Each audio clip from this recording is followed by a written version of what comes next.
एक गरीब बिल्ली हुआ करता था जिसका नाम था विस्कर्स। उसके लिए पेट भर खाना एक सपना जैसा था। उसने कभी भी भरपेट खाना नहीं खाया था। वो रोज गलियों में भटकता, खाने का एक टुकड़ा ढूंढता रहता।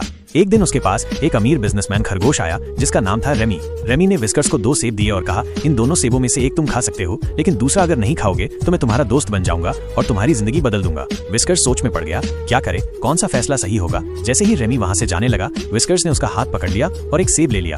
रेमी मुस्कुराया और बोला, अब दूसरा सेब जमीन में लगाओ, हम दोनों मिलकर एक पेड़ उगाएंगे।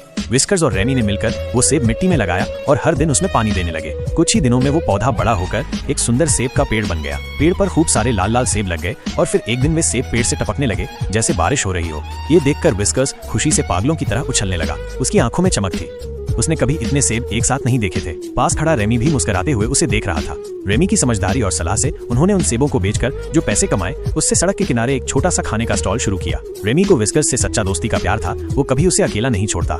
दोनों ने मिलकर मेहनत की और धीरे धीरे उनका छोटा सा स्टॉल एक बड़ा और खूबसूरत रेस्टोरेंट बन गया। विस्कर्स उन लोगों को भी खाना खिलाता था जिनके पास पैसे नहीं होते थे, क्योंकि वो अपने पुराने भूखे दिनों को कभी नहीं भूला था। एक दिन जब उनका रेस्टोरेंट बहुत सफल हो गया, विस्कर्स ने रेमी को कसकर गले लगा लिया। उसकी आंखों में आंसू थे, लेकिन दिल में खुशी। वो जानता था कि उसकी जिंदगी की सबसे कीमती चीज उसका दोस्त रेमी था, जिसने उसे सड़क से उठाकर एक नई खूबसूरत जिंदगी दी।